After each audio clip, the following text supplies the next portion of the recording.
guys, welcome back to my channel, or welcome if you are new here. If you are, hello, my name is Heather, and today I will be sharing a story time with you guys about why I quit working at Get Air Sports.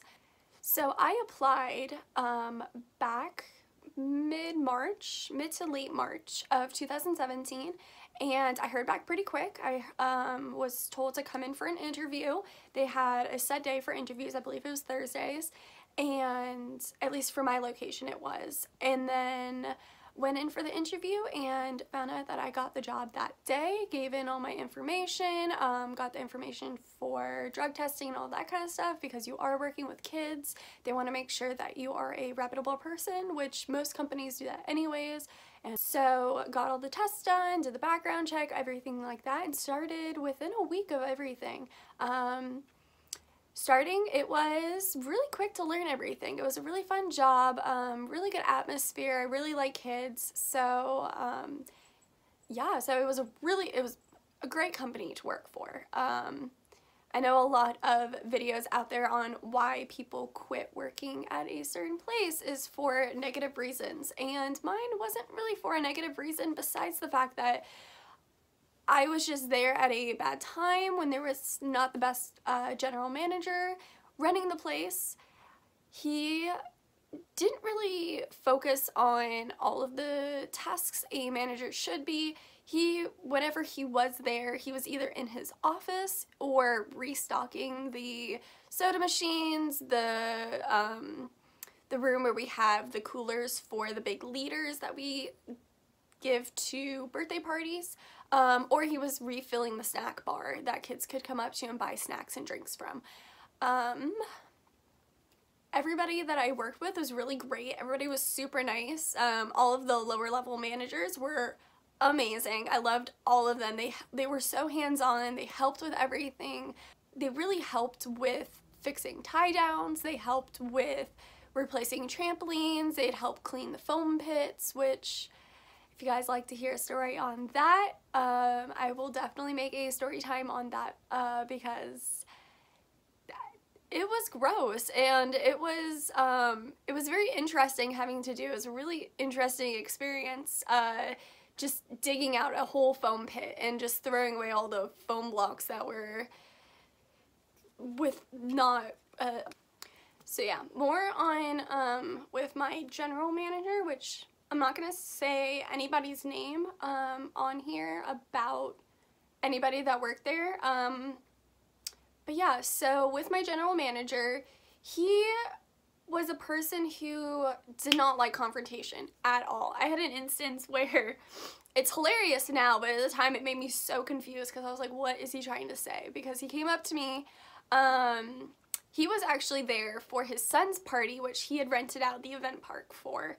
And so he was there with his family and friends and everybody, and he comes up to me and goes, "That thing," pointing at my nose ring, points at it and goes, "That thing, you can't," and then just walks away. And I'm just like, what are you trying to say? Like, use words. Like, don't just point at something and kind of mumble something and then just walk off. Like, it was so weird, because we weren't technically allowed to have visible body jewelry on. We did it anyways. Most of the girls, including myself that worked there, had nose rings, and a lot of us just forgot to take them out because kids don't care. Oh, my little clicker to turn my recorder on and off, or my phone. So, that was very awkward. It was so weird how he just was like, "That, you can't," and then just walks away. Like, it was just so random, and it still sticks out of my mind, because it's still so funny to me, just because of how awkward he was with confrontation. And whenever you had to request something off, you'd have to slide it under the door. Like, even if he was in there, you'd have to slide it under the door, because he just, like, didn't want to, you couldn't talk about your schedule with him, and that was a whole nother, complete it's just scheduling, because there was one manager there, words, what are they? We'll say his name is Joe. Nobody there worked there named Joe. So, Joe was one of our managers, and he was amazing. Really loved this guy. He was so good at his job. He was so good with kids, and he really knew how to run this place, and we all wanted him to apply for a manager position, or the general manager position, because he was just so good. But the problem is with this company is that within, you know, we had a very quick turnover. So Joe was awesome, he was phenomenal. You know, we told him to apply for the manager position at one point when the general manager position was up for grabs, but our general manager at the time didn't know, so that was a little secret that everybody in the park had, and he didn't know for the longest time, which is very amazing that he never figured this out. It was on Glassdoor that the general manager position, I can't talk, oh my gosh, was up for grabs, and he never figured it out. He never knew, until he got fired. And that, I will get into that later, which I'm so sad I missed. I quit right before he got fired, like maybe a month before he got fired, and I'm so mad I didn't get to see this. But yeah, so we were telling Joe to apply for it, and he didn't want to just because of a ton of other things going on. So Joe would pretty much take care of the scheduling. He would take all of the calls, handle all of like the party information and party planning for families. He would set up our schedules and set up what parties we wanted to work, and if we could work any parties, and if we could, he would ask us how many, especially if we had a lot of parties throughout the day. He would help stagger them so we had time to clean everything up and get ready for the next party and not have overlapping parties, which whenever he would put the schedule together, our general manager would go in and change everything. He would butcher the schedules, and it was so bad. He pretty much would like overlap our parties, and I know one time I had like 3 parties overlap, and it was terrible because then the parties were getting mad and we couldn't do anything about it because some party parents were just not understanding about this stuff. They're like, I schedule my party here so you guys can focus on us for my son's party. Granted, sometimes the kids would be like 3 or 4, so they don't really they're not gonna remember this birthday party. They will remember by pictures, so if you're happy in the pictures, that's good. But like, they're 3 and 4, like, the parents need to chill out, like, chill out, I'm sorry, but like, come on. It's a trampoline park. You're here to have fun, like, not bitch us out. Like, we're teenagers just trying to make money. Like, we're getting paid minimum wage in this place. Yeah, so he would totally just butcher our schedules, and he would put us on for times and days that we had requested off weeks and even sometimes months in advance. And we'd have to go to Joe and just be like, look, I need a name for a general manager. Shoot. Johnny. I don't know. So we'd go to Joe and be like, hey, look, Johnny overscheduled us, you know, like either overscheduled us, or we have like 3 or 4 overlapping parties, or he put me on for this week or this day and I had requested off in advance. So he'd have to go in and fix it, and everything like that, and it was just like a constant back and forth. Like, Joe would fix it or put the schedule together, and then Johnny will come around and just like tear it all up and just mess everything up on us, and it was just it got very frustrating because he just would not listen, and we couldn't do like request offs through like our time portal that we could do at home. We had to do it on paper in the facility. So I know many times I'd have to go in on my days off to request something that had come up, and sometimes it wouldn't even get like approved or anything. I wouldn't hear anything about it, and then I'd get scheduled in, and I would just, it was bad. It happened to all of us, and it was very frustrating. Johnny, our general manager, he would just sit in his office for like hours, and we wouldn't even know. Like, sometimes he'd come in through like one of the side doors, and we'd never even realize that he was there. And right before I got hired on, where we kept all of our liters and all of our sodas and drinks and stuff that we would use to restock, we had like a restock room for him. Before I got hired, that was the break room. That was originally our break room, and where it was when I got hired, it was one of the office rooms that was supposed to be for one of like the assistant, or like one of the, just like the regular managers, not the general manager. He had his own room. But the walls over in that area were super thin, so if we were sitting in the break room, he would be in his office and he could hear what we were talking about. So sometimes he'd come in, and in that little area there was another door on the side of the building, and sometimes he'd come in through there and we would have no clue that he was there. And if we had any kind of gist of him coming in that day, which was hard to plan sometimes because he would be on the schedule to work one day from like 10 a.m. from like 10 a.m. yeah, 10 a.m. I guess was opening some days, up until like 5 p.m. And sometimes he'd only come in from like 1 p.m. to like 3 p.m. and then just leave. Or he'd be like, I'm gonna go bring this to the bank, all of our, like, our cash and stuff like that, some of our cash handling. He'd be like, oh, I'm gonna go bring this to the bank, and be gone for 2 hours. And so that was kind of frustrating because, yeah, like, that's just kind of like a crappy general manager thing to do. Like, just up and leave for 2 hours and be like, oh, I'm just bringing this to the bank, which was, like, not even 5 minutes from our building. Like, you go out and, like, you take, like, 2 turns and the bank is right there. Like, what? How does that take you 2 hours? It takes me 5-6 minutes to get here, and like, my house is farther to the trampoline park than it is to the bank. No sense. Makes no sense to me. Completely amazed by this man, how he just would just not show up for shifts sometimes, too. But yeah, he would just up and disappear, or he just wouldn't come in. So that was just very frustrating, in and of itself. He also would make a thing called a shopping list for us, and the shopping list was things that we had to do around the park. So on days, like, one time for me, I had to go in. We had just gotten a really bad snowstorm, which is not common for down here in Georgia. And it was just, the roads were covered in ice. And he was like, I need you to come in. You're the only lifeguard. And I'm just like, what? No, I'm sorry, but I'm not going to risk my life to go. I went in. I don't know how to say no sometimes. But yeah, so I went in, sliding all over the road, almost slid into an intersection when I was trying to stop at a red light. Fantastic. Great quality manager. Come in when the roads are icy and almost kill yourself. Love it.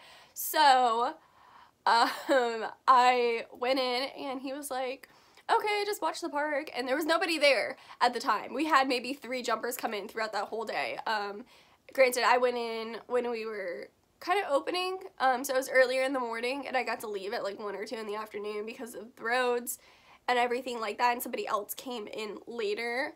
Yeah, with me being there, I think we only had like 2 or 3 jumpers come in, but he would give us this thing called a shopping list, and on that shopping list, it would entail either working on the foam pits if we were in the process of cleaning a foam pit, because of course, again, he was really bad at scheduling, so he wouldn't schedule enough people to clean foam pits and would expect 2 people to clean a whole foam pit within like a day or a couple hours. And to clean a foam pit, you have to literally take out every single block out of it. And we would have to go through and check tie downs, which I remember on this specific day because it was so cold out and I had layers on because the park temperatures tend to not be the way they should be. Hey guys, post-production Heather here, and I realized that I went off on a tangent and forgot to tell you guys why in fact I had layers on with it being so cold, and why I remember this instance. It was because with fixing tie downs, it entails you having to slide all over the trampoline, which means a lot of static electricity. And yeah, I remember that instance because I was getting shocked every 2 seconds. It was awful, but yeah. And back to the video, sorry. So when it was cold out, the place would be even colder. If it's hot out, the place was even hotter. It was just never comfortable, and he wouldn't want to run the fans. We had these giant industrial fans throughout this park, and he wouldn't want to run them because it costs too much. It costs too much to keep the place cool and not have kids overheating. Okay.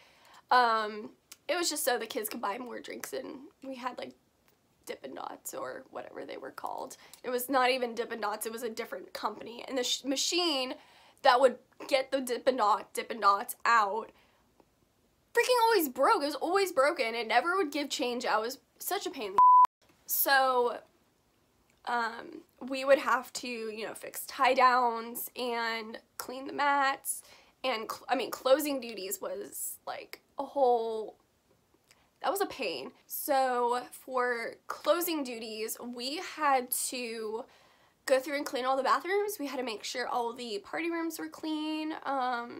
We would have to sweep the park, you know, more of just kind of spot sweeping, clean all of the trash bags out, wipe down all the tables, all the chairs, everything in the lobby area. We'd also have to go through and squeegee all of the windows, so all of the windows had no fingerprints or anything on them, and also did that to all of the arcade machines.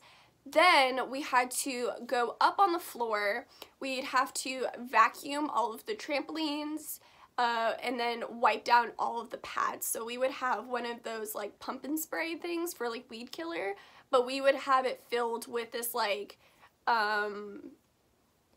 this yellow solution. I can't remember what we called it, but yeah, so we'd have this yellow solution. We'd have to like pump this thing up, and it was so freaking hard to pump up, and spray the pads down, and then go through with this like mop thing that pad needed to be changed so bad. It was so gross.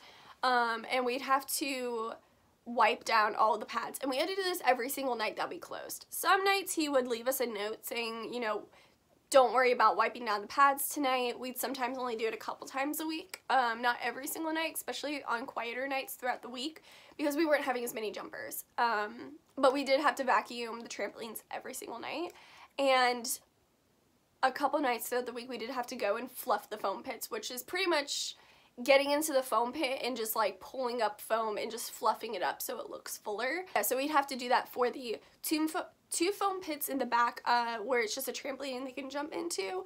We'd sometimes have to do it for the ninja course, and also for the ninja course we'd have to grab all of the foam and throw it back into the pit, which was a pain because kids would take it and like throw it onto the trampolines.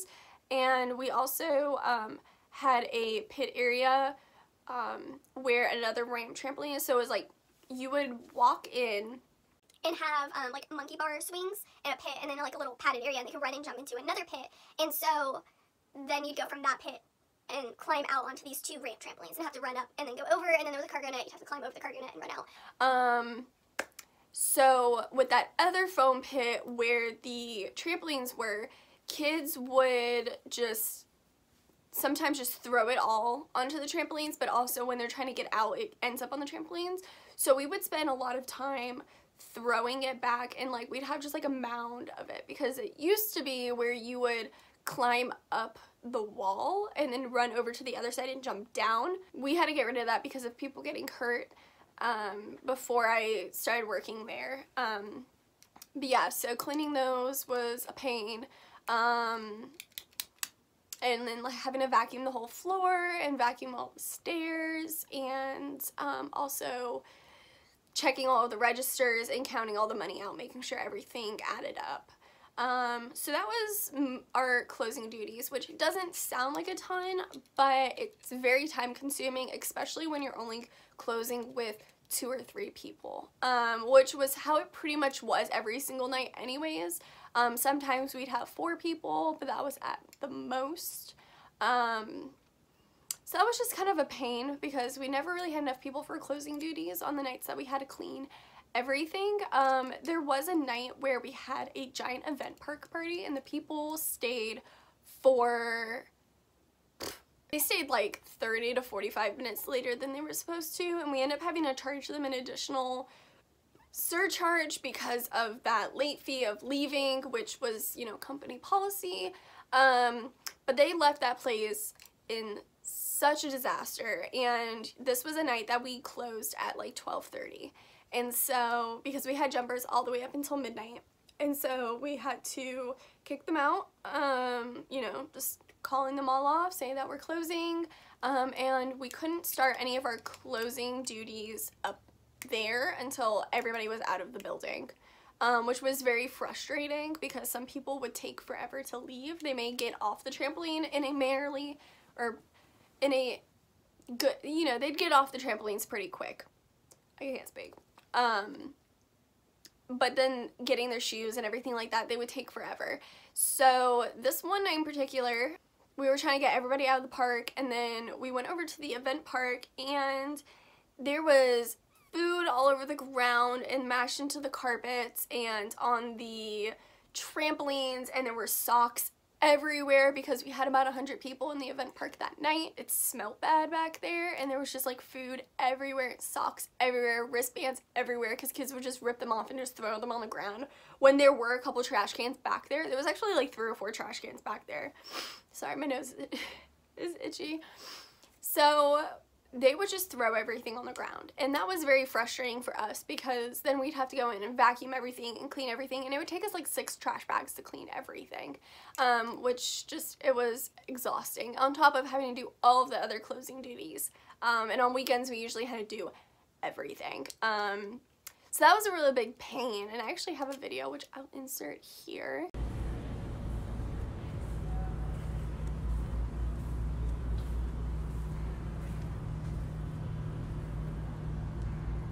So yeah, you can see in that video how that was after cleaning it for about 10 to 15 minutes. Actually, no, that was probably cleaning it for about 20 to 30 minutes. And that was still how it looked. And I think I have the timestamp on it. It was a Snapchat. So the video with the timestamp would not upload onto my computer for some reason, but the time when that video was taken was 12:40 a.m. But yeah, so that was a pain because I don't think I got out of there until about 2:30, 3 o'clock in the morning, and had to be back again the next day early because of a bunch of younger kids' birthday parties. They tend to schedule them earlier in the day. But yeah, we caught him a couple times, just being kind of creepy. He had ordered new lifeguard shirts for for everybody, and for some reason the female ones, he'd always order us the V-neck ones, and the new ones that he had ordered from the company were pretty much see-through. So if you had just a sports bra on, because the place was hot in the summer, if you just had a sports bra and then your work shirt, you could see right through it. So you pretty much always had to wear an undershirt with it. Granted, most of the time it was pretty cold in there. Sometimes it would get really hot, but for a while I do remember it was freezing in there. Even in the summer, towards the end of the summer, it was absolutely freezing that we would have like a long sleeve shirt on, a hoodie, and then our work shirt. But yeah, so the new ones that he had ordered were see-through. We had to wear leggings like I had mentioned earlier, which was just kind of creepy, and they had to be black, which by the end of working there I kind of just didn't care anymore, and I was wearing fun colored ones, like these that I'll show you guys. So I would wear these, you know, just leggings. So it didn't really even matter to, I feel like it didn't really matter on what kind of leggings we had on, because with the work shirts you would still identify us as a lifeguard. Yeah, I would wear those because, especially on the weekend, we'd have the black lights going and the strobe lights, and on Friday nights we'd have a DJ come in, and I knew on nights like that he wouldn't be there. It was very, very rare that he was ever there on a weekend. So I'd wear those because I'd get a lot of kids being like, oh look, that's so cool. Like, I'd wear fun patterned leggings because with the black lights it made it look fun, and the kids liked that. So it kind of created a better experience for them because, you know, I wanted to be that fun lifeguard. I didn't want to be that mean lifeguard. So I would wear fun leggings, I would talk with the kids and everything like that, because I really love kids. I really had fun with this job. I really tried to make the best of it and make every moment count with it, and make as many memories as I could here, through all of the drama and through all of the drama that we had with party parents, just because they were just crazy, and it was a very interesting experience. Yeah, so we had to wear black leggings, and it was very annoying. And I ended up just getting kind of fed up with him and fed up with parents and everything there, And I didn't really want to quit. I kind of wanted to stay there, and I really tried to stick it out for as long as possible because I knew in my gut that our general manager was going to get fired eventually. And if I had just waited an extra month, he would have. But in hindsight, I mean, I didn't know because I had already waited it out for 2 to 3 months thinking he was going to get fired. So, you know, I didn't know. I also ended up getting a better job in the end. I started looking around. I came home from college and I did a semester of college, came home, was working there for a while again, and saw on one of my managers showed me one day on Glassdoor that they were hiring for a general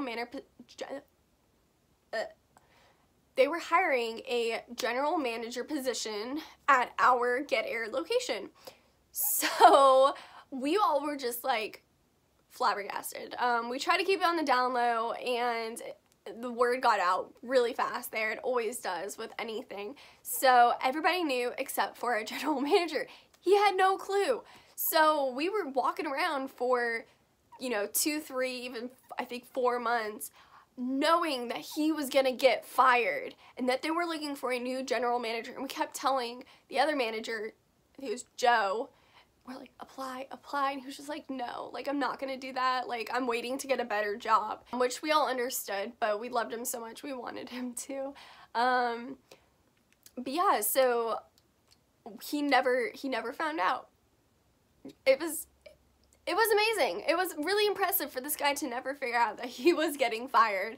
And so I I start looking around for jobs about mid-February, and I see an opening at Ulta Beauty, and I was like, heck yeah, I love makeup and I love making people feel good about themselves. I want to help other women feel good about themselves. So I applied there, heard back pretty quick, again, went in for an interview and heard back the next day that I had gotten the job. And I think this was all, you know, within a couple days as well.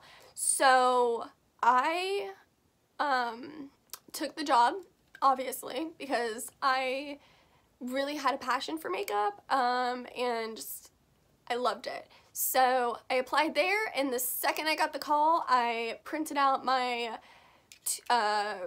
job resignation. Didn't even bother with the 2 weeks, which is kind of crappy, but I knew I wasn't ever really gonna go back there to work, so I just brought in my job resignation and just brought it in when I knew my manager wasn't, or general manager Johnny wasn't gonna be there. I knew Joe was gonna be there, so I went in, gave him my job resignation, and with this company as well, we had a group me set up to help with getting rid of like switching shifts and everything like that. So, and whenever someone would get fired, our general manager Johnny would just instantly kick them out of the group me before like any of us knew that they were fired. Like the second that they were fired and he was filling out the paperwork, he would kick them out of the group me. So I took the initiative and took the high road, and I was just like, I sent in the group message as soon as I got back in my car after giving Joe my resignation, and I just said, loved working with you guys, love everybody here, but it's my time to go, and I'm gonna miss all of you guys. Peace. And just sent that, and then left the group chat so he couldn't kick me out, which I'm kind of happy I did. In a way, I'm happy that I did that instead of getting kicked out, because I wanted to go out, you know, saying bye. We would all joke around. The running joke was on how we were gonna quit. A lot of us wanted just to go over the sound system and be like, Johnny, you are so bad at your job. Like, peace, like, I'm leaving this place, and like, drop the mic. But I mean, somebody tried to do that once, back about a year before I started there, and it did not go over well with corporate at all. But yeah, so I think that was also with a different general manager at the time. We tend to have bad general managers there, which seemed to be the running thing, but I mean, the whole facility was great. Like, to just go and jump, it was awesome, but to work there, not the best, I'd say. At least for my location, it wasn't the best. I hear great things about other locations, but mine just wasn't up to par for when I was there.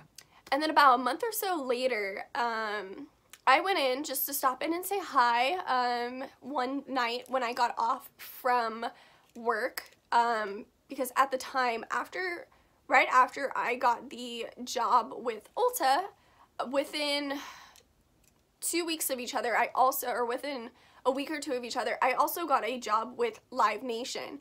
Live Nation is a sister companies with Ticketmaster, so I work concerts and special events, and I still work that to this day, and I love it. I love that job. I will talk to you guys in a separate video about that because it is just amazing, and you can work for them anywhere, like pretty much almost anywhere in the world at this point, because Live Nation and Ticketmaster have venues all across the US, probably Canada as well, and in other countries. So they are a great company to work for. I can't talk about them enough, like all good positive things.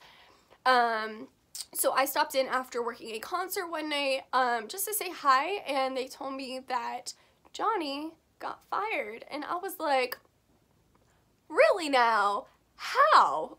Like, tell me, like, give me a story time on how he got fired, because this is just amazing. Like, I need to hear this right now. Like, spill the tea.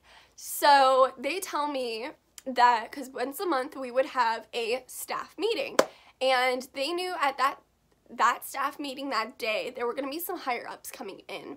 Nobody knew why, nobody, knew any kind of reasoning behind it. We thought they were just kind of coming in to follow up on us. And somehow we also passed all of our audits, which made no sense at all, because like some things were just like not up to par for auditing. So some of us thought that they were coming in because of something that went wrong on an audit, because we had one not too long ago. And apparently they came in, and one or two of the people, there was like somebody there from like HR, I think there was like the regional manager, and then like the assistant regional manager, and like one or two other people, and I think there were some like general managers from other locations, and a couple people, like two of the guys or two of the people, whoever, took Johnny, our general manager, into the back office towards the beginning of the staff meeting. And on top of that, he showed up late to the staff meeting when he's supposed to be the first one there to unlock the building. So he shows up late, and he walks in to a ton of higher ups and all of his staff sitting there waiting for him. They had him go into the back, and, they carried on with their meeting. Usually it was just to cover the safety topic for that month, whether it was double bouncing, double flips, like double or gainers or whatever it was, and to kind of refresh some things about how to change the springs, how to change tie downs, stuff like that. So they carried on with their meeting, and then towards the end, probably about an hour later, the guys come out without Johnny, and they walk in front of everybody, and they just go, "We are sad to inform you guys that Johnny will no longer be with us at this company." And everybody just starts cheering. Everybody just starts like, finally this guy gets fired. Finally he is gone, and finally, like, he is out of their lives. Like, everybody was so happy, and I am so mad I didn't get to be there for this, just because it was like the best time. But to still be able to hear the story just makes me so happy, because he was just a crappy general manager. Everybody else is amazing except for him. So everybody just starts clapping. Everybody's just so happy he's gone, and they're cheering, and he goes, "I guess this is a relief for you guys." And everybody's like, yes, thank you. This needed to be done like 4-6 a year ago. Like, it needed to be, he didn't even need to be hired. Like, he just needed to be gone. And peace, dude, because he was gone. And it was so happy, and it was the best thing ever. So yeah, sadly it happened after I left, but I ended up working at Ulta for quite a long time, and ended up going from Ulta to working at a Mac counter when we put in a Mac counter at Ulta. So it wasn't a freestanding Mac store or anything like that, or one in the mall. It was in Ulta, which I'll make a whole another story on. That was another amazing experience. Another job that I had left not too long ago, but it's also because I'm starting school soon. I actually start in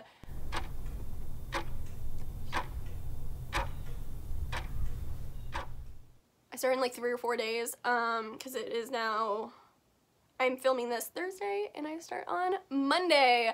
So hopefully you guys will be seeing this before I start, and hopefully I can get a bunch of good luck wishes down in the comments below, and maybe a thumbs up if you guys want to hear maybe another story time about working there. I have a bunch about, like, just, I have stories. I have stories about working at Get Air, and a lot of them are really, like, they're all really funny to me now, like finding dead crickets in a trampoline pit as cleaning it. That was fun.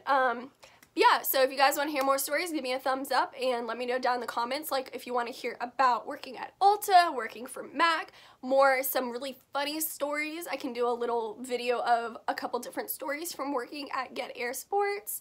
But yeah. So that was my experience at working at Get Air, and it will live with me forever, because it was definitely an experience that I loved. I loved and I hated it. It was definitely a love-hate relationship with that job. I'd come home either be like, I made $100 in tips today, or I'd come home and be like, so this happened. And my parents, halfway through working there, they got sick of hearing all of the stories, because they were just like, oh god, what happened now?